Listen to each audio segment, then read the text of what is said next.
আপনি কিচ্ছু চিন্তা করবেন না মহারাজ, আমি একদম সযত্নে আপনার নাতি ও বৌমাকে রাজপ্রাসাদে নিয়ে আসব। গোপাল, খুঁজে পেতে কোনো রকম অসুবিধে হবে না। মনে আছে রানীমা? এখন তাহলে আসি।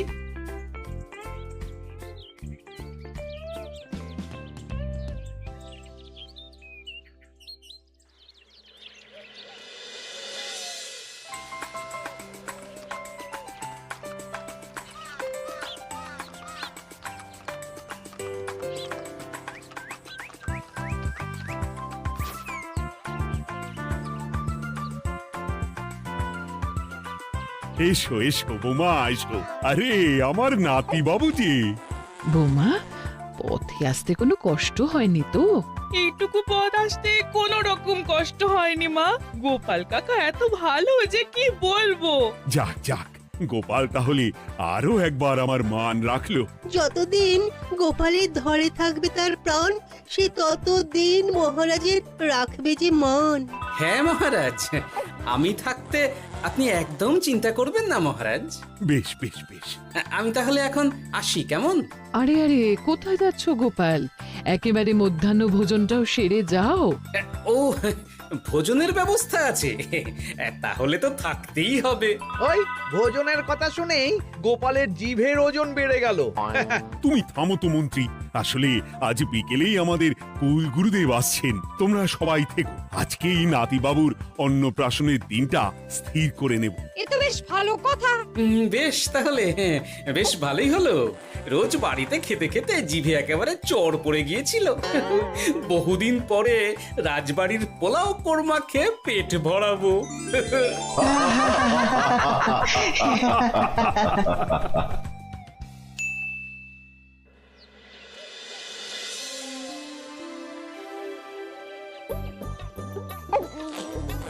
বাহ, তোদের নাতির তো ঢের উন্নতি হবে রে, খুব প্রতিপত্তি হবে, নাম যশ সব হবে, কোনো চিন্তা নেই। গুরুদেব, নাতির শরীর স্বাস্থ্য ভালো থাকবে তো? দেখ, এমনিতে খুব একটা কিছু অসুবিধা তো দেখছি না, তবে হ্যাঁ, সম্প্রতি একটা বড় সড় ঝড় বয়ে যাবে দেখা যাচ্ছে। কি সর্বনাশ গুরুদেব, এসব কি বলছেন? কথাটা কি সত্যি? আমি মিথ্যা বলি না, যা দেখলাম, ঈশ্বর আমাকে দিয়ে যা বলালেন তাই বললাম। তাহলে কি হবে গুরুদেব? এই বিপদ এড়াবার কি কোনো উপায় নেই গুরুদেব? ওরে, তোরা আমার পুরো কথাটা শোন, কথার মাঝেই যদি এত প্রশ্ন করতে থাকিস তাহলে আমি কিভাবে আমার কথাটা শেষ করব? হ্যাঁ, ক্ষমা করুন গুরুদেব, আপনি বলুন বলুন। শোন, ওর কপালে ঝড় থাকলেও সে ঝড় ঠিক কেটে যাবে, চিন্তা করিস না, ভগবান আছেন, উনি বিপদ ঠিকই কাটিয়ে দেবেন। যখন বিপদ চরম সীমায় পৌঁছে যায় তখন ঈশ্বর নিজে এসে আমাদের বিপদ মুক্ত করেন। সত্যি গুরুদেব, ঈশ্বর নিজে আসেন? হ্যাঁ, নিজে আসেন। জয় গুরুদেবের জয়। গুরুদেব, এইবারে তাহলে আপনি একটা শুভ দিন বলে দিন, নাতি বাবুর অন্নপ্রাশনটা ধুমধাম করে দিতে হবে তো। আজকের পর থেকে ঠিক 3 দিন বাদে একটা খুব ভালো দিন আছে, ওই দিন তাহলে অন্নপ্রাশনের ব্যবস্থা কর। বেশ বেশ, তবে তাই হবে গুরুদেব, তাই হবে। গোপাল, তাহলে সব কিছুর বন্দোবস্ত করা শুরু করো। সে আর বলতে রানীমা, আমি আগামীকাল থেকেই একদম জোর কদমে মাঠে নেমে পড়বো। হ্যাঁ রানীমা, আমি কোনো দায়িত্ব নেব নাকি? না থাক, যদি প্রয়োজন হয় তুমি গোপালকে সাহায্য করো।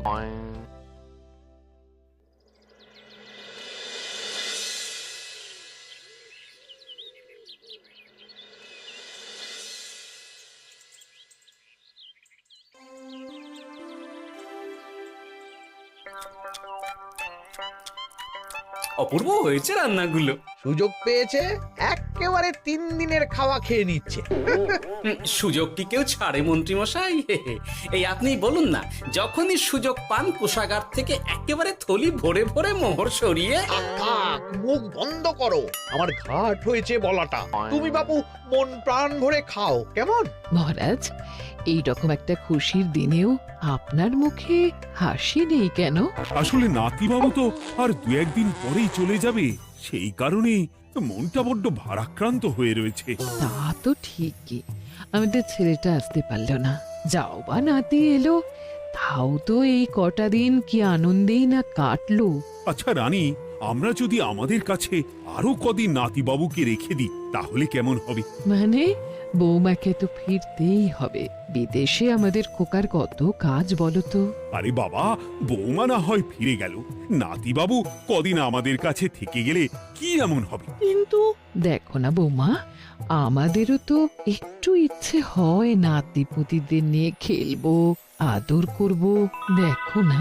ঠিক আছে ঠিক আছে, আপনাদের কাছে আমার বাবু সোনাকে রাখতে আমার কোনো চিন্তাই নেই। ব্যাস, তাহলে তো মিটেই গেল। মহারাজ, নাতিবাবুকে কদিন এখানেই রেখে দিন, আমরা সবাই আছি, ঠিক কোলে পিঠে করে তাকে সামলে নেব। বাবা বাবা, গোপাল তোমার সব দিকে কান খোলা থাকে তাই না? মহারাজ, আমি হলাম ভাঁড়, তাই মাটির ভাঁড়ের মুখটা যেমন খোলা থাকে তেমন আমার কানটাও সব সময় খোলা থাকে, বুঝলেন?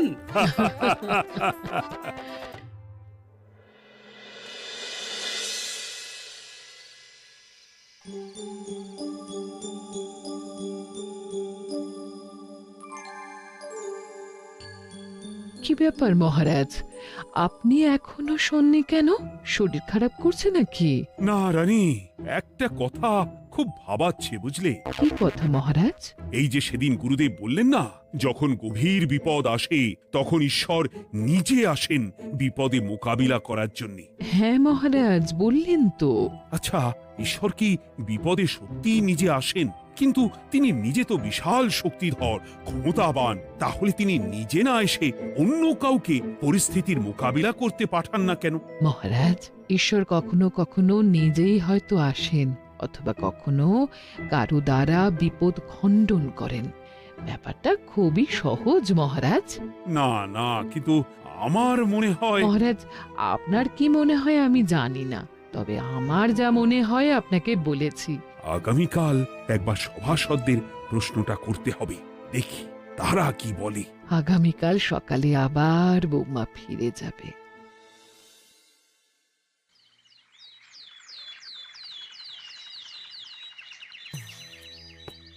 আমি তাহলে আসি, আমার সন্তানকে আপনাদের কাছে কদিনের জন্য রেখে গেলাম, ওকে খুব যত্নে সাবধানে রেখে দেবেন, কেমন? তুমি কোনো চিন্তা করো না মা, আমাদের নাতিবাবু একদম দুধে ভাতে থাকবে। কদিন একটু দেশের মাটিটা চিনে নিক, তারপর না হয় আবার বিদেশে পাড়ি দেবে। এই বলো সোনা।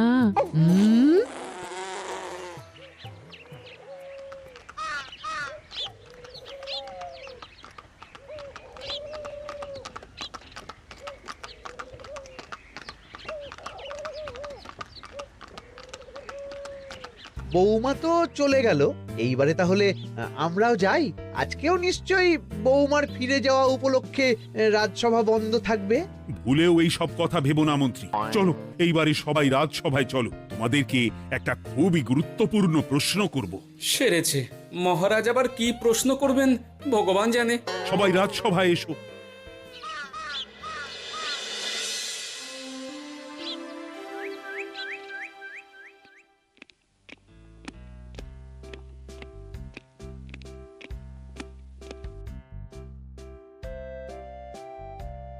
আচ্ছা, তোমরা সকলে বলো তো, ঈশ্বর কি সত্যি বিপদ খণ্ডনে এই ধরাধামে অবতীর্ণ হন?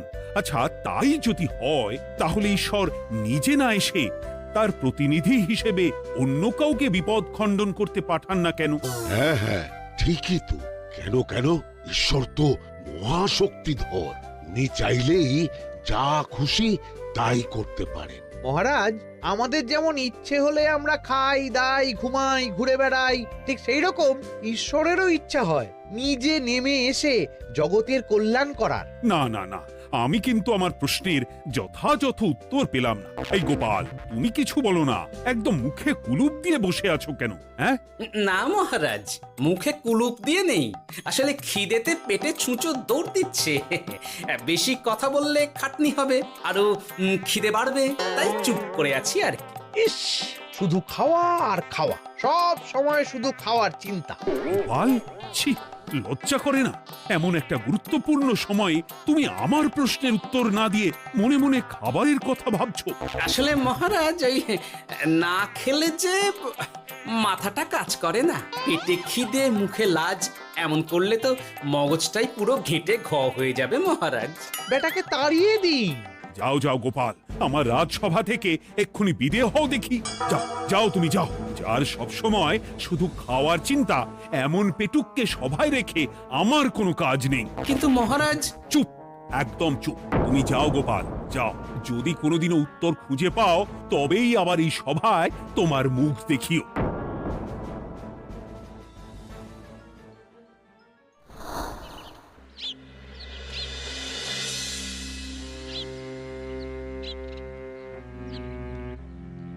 মহারাজ যে এমন সামান্য কারণে আমায় রাজসভা থেকে বার করে দেবেন ভাবতেও পারিনি।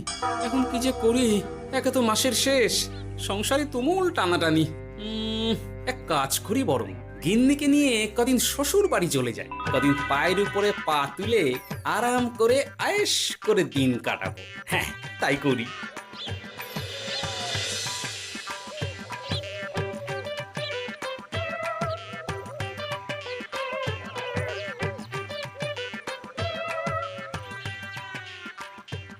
গিন্নি, ও গিন্নি, বলছি কি, ওই শিগগিরই তল্পি তল্পা গুছিয়ে তোমার বাপের বাড়ি চলো। এই কটা দিনের জন্য দুজনে ঘুরে আসি, বুঝলে? কি ব্যাপার তোমার হঠাৎ করে আমার বাপের বাড়ি যাবার হিড়িক কেন? কিছু মতলব আছে নাকি? আমি না তোমার স্বামী? তুমি আমাকে এভাবে বেমক্কা মতলববাজ বলতে পারলে? হ্যাঁ, কোথায় আমি তোমার কথা ভেবে কথাটা বললাম, আর তুমি কি না আমায় স্বামী না স্বামী কে জানে? এই গত 3 মাস ধরে বাপের বাড়ি যাওয়ার কথা বলছি, তুমি তো তখন কানেই নিচ্ছিলে না, এখন হঠাৎ? আচ্ছা আচ্ছা, বুঝেছি বুঝেছি, অনেক ঝগড়াঝাটি হয়েছে, এইবারে তল্পি তল্পা গুছিয়ে চলো, মেলা সময় বয়ে যাচ্ছে। কি এক্ষুনি যাবে নাকি? সন্ধে হয়ে এলো তো। সন্ধে হয়ে এলো তো কি হয়েছে, চলো চলো চলো, শিগগিরই চলো। ঠিক আছে, আমি প্রস্তুত হচ্ছি। তুমি তাহলে একখানা গরুর গাড়ি ডেকে আনোগে, যাও যাও। আরে মিছিমিছি গরুর গাড়ি রাখবো কেন? আরে বাবা, আমরা হেঁটে যাব, হেঁটে। কি বলছো? এতটা রাস্তা বনের মধ্যে দিয়ে আমরা হেঁটে যাব? হ্যাঁ, শোনো গিন্নি, ওই বাতের ব্যথায় না হাঁটাটা বেশ ভালো, বুঝলে? চলো চলো, দেখবে কোনো রকম অসুবিধে হবে না। হ্যাঁ, আমি তো আছি নাকি? হ্যাঁ,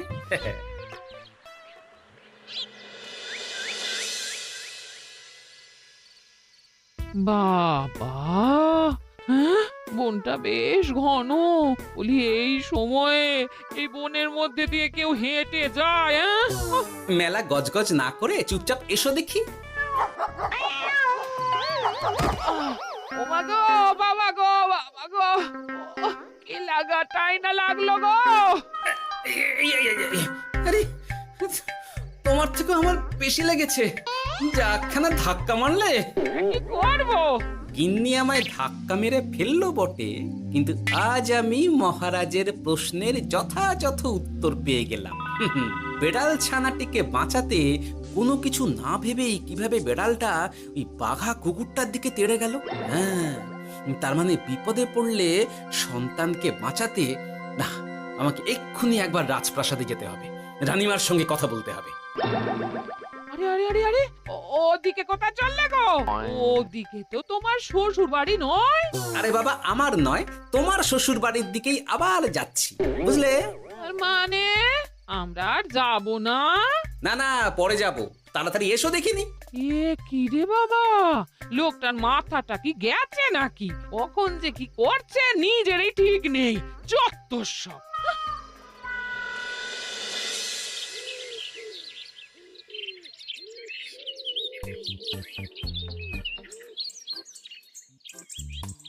আরে গোপাল দাদা, তুমি এখন কি ব্যাপার গো?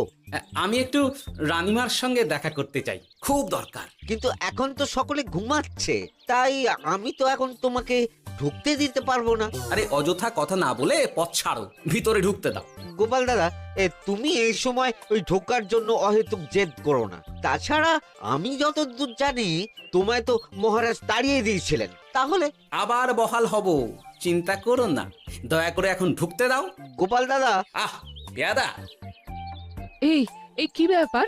এত হইচই কিসের? কি হয়েছে? রানীমা, আমি আপনার সঙ্গে একটু কথা বলতে চাই, বিশেষ দরকার আছে। এসো এসো, ভেতরে এসো। তাহলে মহারাজকে তোমার পরিকল্পনা মতো বাইরে নিয়ে যেতে পারলেই উনি ওনার প্রশ্নের উপযুক্ত জবাব পেয়ে যাবেন, বলছো?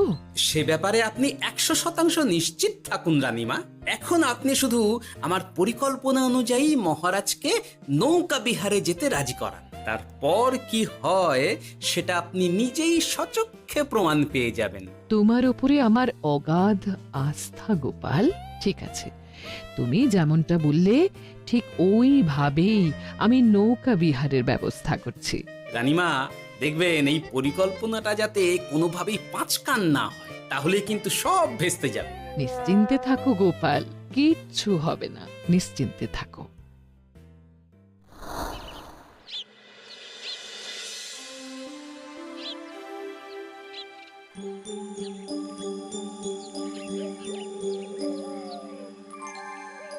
মহারাজ আবার বেজার ভোগ করে গেছেন। কি করব, আমি এখনো যে আমার প্রশ্নের উত্তর খুঁজে পাইনি। এইভাবে আপনি আর কতদিন মুখ ভার করে বসে থাকবেন শুনি? কি জানি, কিছুই আর ভালো লাগে না যে। বলছি শুনুন না মহারাজ, নাতিকে নিয়ে চলুন না, আমরা একটু নৌকা বিহারে যাই, তাহলে ওরও ভালো লাগবে আর আপনার মনটাও বেশ অন্যরকম হবে। ঠিক আছে, তাহলে চলো একটু নৌকা বিহার করে আসি।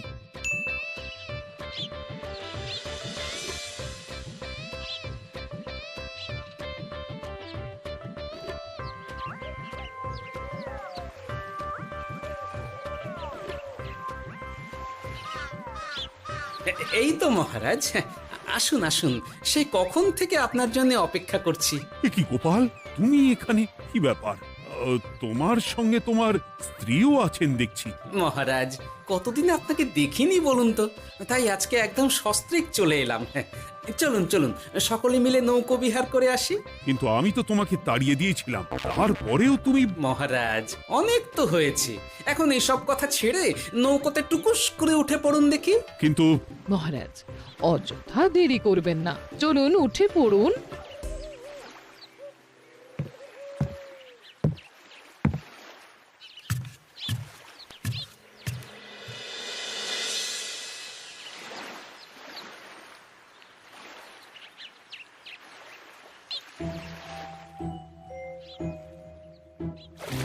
এ কি?